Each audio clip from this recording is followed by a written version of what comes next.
जय माताजी दोस्तों, स्वागत है तमारू कीकू रेसिपी में। तो आज આપણે બનાવવાના છીએ સાબુદાણામાંથી ફરાળી ખીચડી। તો ખીચડી બનાવવા માટે મેં અહીંયા સાબુદાણાને પલાળી લીધા છે અને એકદમ છૂટા છૂટા આપણા સાબુદાણા પલ્લીને તૈયાર થઈ ગયા છે। હવે આપણે તેની ખીચડી બનાવી લઈએ। તો સાબુદાણાની ખીચડી બનાવવા માટે અહીંયા આપણે 2 ચમચી જેટલું તેલ ગરમ કરવા મૂકીશું। तो हवे आपणे आ सींगदाणा ने शेकी लईशुं।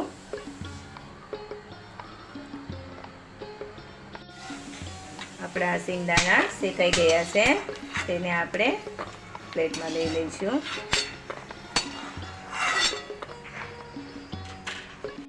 हवे आपणे तेमां बटेका सातळी लईशुं। तो हवे आपणे आ बटेकाने कूक करी लेवाना छे। तो આપણે ઢાંકણ ઢાંકીને 2 મિનિટ માટે કૂક કરી લઈએ। મિનિટ થઈ ગઈ છે, આપણે જોઈ લઈએ। આપણા બટેટા કૂક થઈ ગયા છે। હવે આપણે તેમાં લીલી મરચી લીધેલી છે તીખી, તે એડ કરી દઈએ અને મીઠા લીમડાના પાન લીધેલા છે।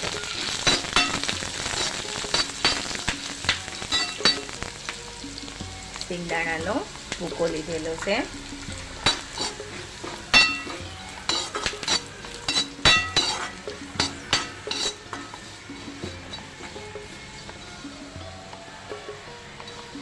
હવે આપણે તેમાં સાબુદાણા એડ કરી દઈએ।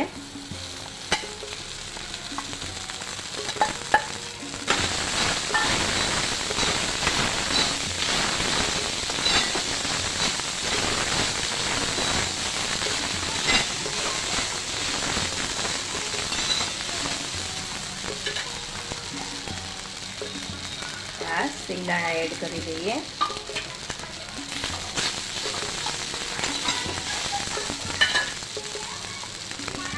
एक चमची अर्धी चमची जेटली खांड एड करीशुं। स्वाद प्रमाणे फराળી मीठું एड करीशुं અને આ અડધું લીંબુ નીચોવી લઈશું।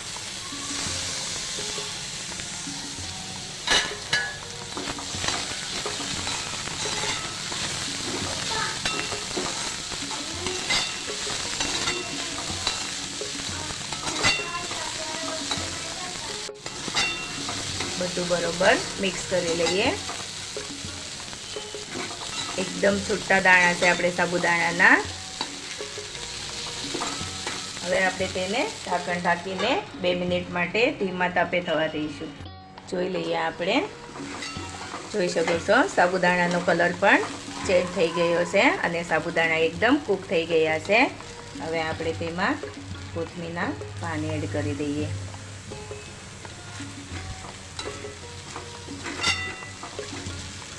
હવે આપણે તેને ડીશમાં સર્વ કરી દઈએ। તો તૈયાર છે આપણી આ સાબુદાણાની ખીચડી।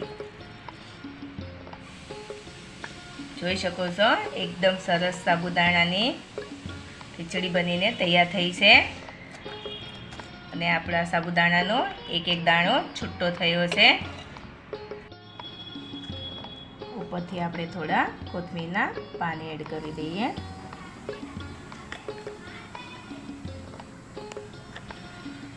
तो તમે જોઈ શકો છો એકદમ સરસ અને એકદમ છૂટી એવી આપણી સાબુદાણાની ખીચડી બનીને તૈયાર થઈ ગઈ છે। તો તમે પણ આવી રીતના આ ખીચડી ઘરે જરૂરથી ટ્રાય કરજો અને મારી ચેનલને લાઈક કરજો, શેર કરજો અને સબસ્ક્રાઈબ જરૂરથી કરજો, જેથી કરીને મારા આવનારા વિડીયો તમારા સુધી જલ્દીથી પહોંચી જાય।